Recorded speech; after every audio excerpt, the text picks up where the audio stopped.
Kamusta mga katambay? Tara mga katambay, samahan nyo ako. Magpapalinis ako ng motor. Ipalilinis ko yung buong motor hanggang loob, hanggang pasulok-sulukan ng aming motor. Natandaan nyo ba yung mga nakaraang bagyuhan mga katambay? Inabot kasi ng baha itong motor ko. At hanggang ngayon, hindi ko pa napapalinis. Kaya ito mga katambay, ipalilinis ko yung buong motor ko. Lahat, ultima sa panggilid, lahat pati wiring. At para malaman ko na rin kung ano problema ng chassis ng motor ko, kung kinakalaman na ba o hindi pa. Ayan mga katambay, naglawa na nga yung langis. At ito yung aking Peter, sobrang dumi na rin. Inumpisahan na nga rin pala linisin niya pala mga katambay. Yan niya pala yung isa sa mga kapatid ko na naggagawa rin ng motor. Kaya naisipan ko sa kanya ko na ipalinis ang aking motor. Ayan yung panggilid ko mga katambay, nakita nyo. Baklas na yung panggilid ko. Unti-unti na binabaklas yung mga bearings ng motor. Nakita nyo, sobrang dumi. Kailangan ko rin talaga ipabaklas yan lahat para malaman ko kung ano na ang itsura ng loob ng motor ko.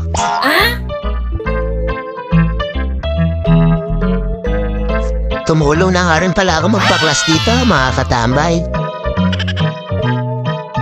Importante rin pala to mga katambay, yung malinis yung buong motor mo. Para malaman mo kung ano na itsura ng loob ng motor mo, hindi yung labas lang nililinis. Kailangan din pala pati mga loob para ma-inspection mo na rin kung ano na ba itsura. Nagulat din ako nung nakita ko. Hindi ko akalain na sobrang dumi na rin pala ng motor ko.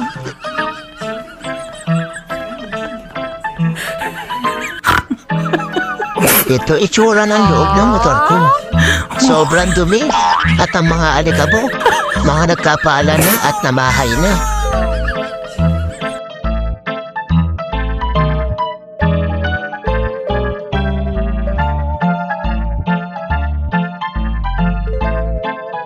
Ito mga katambay, inumpisahan ng bugahan. Ang ginamit na panlinis ng kapatid ko rito, diesel. Mas okay pala itong panlinis kaysa sa tubig. Akala ko nga tubig ang gagamitin. Mas okay daw ang diesel na ipanlinis lalo sa mga wiring para walang maging shorted kaysa sa tubig.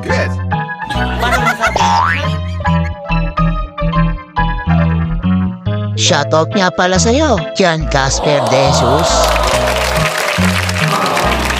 Ultimo mga lamok dito, patay. Araw-araw kong ginagamit to mga katambay, itong motor na to sa aking hanap buhay.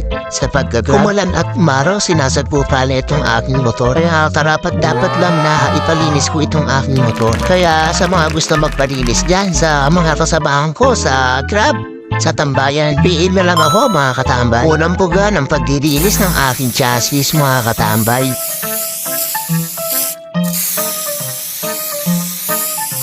Kaya lahat ng sulok-sulok na yan ibubugahan hanggang sa loob ng chassis.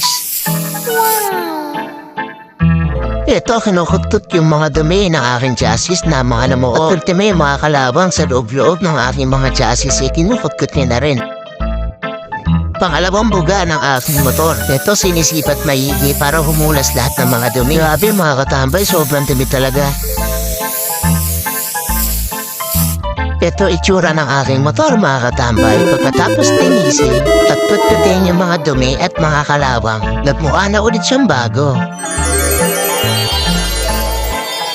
Hindi pa dyan nagtatapos sa paglilinis mga katambay yung aking motor. Pati yung mga wiring ko, dinovercheck din yan at dilinis. Tulad ng busina, signal light, stop light, headlight, at pati yung mga pan and switch ko. Pati rin yung kable na susian ng aking motor sa upuan. Nilinis din, kinagyan din ng langis at pinugahan ng WD-40.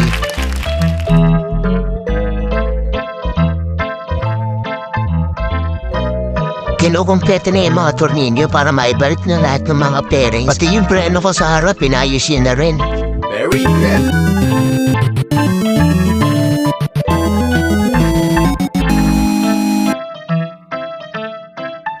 Ito na siya mga katambay. Goods na ulit at kondisyon na. Kaya laban na naman ulit sa gera. Ulan, araw at baha. Kaya sa mga kasabahan ko tulad ng aking hanap buhay, huwag yung pabayaan ang motor nyo kasi ito ang nagbibigay sa atin ng hanap buhay. Kaya kung may oras kayo, i-double check nyo din yung mga chassis ng motor nyo kung okay pa ba. Kaya maraming salamat mga katambay sa pananood. Kung sana ay ulit magsawa mga katambay. Hanggang dito na lang mga katambay. Hanggang sa muli.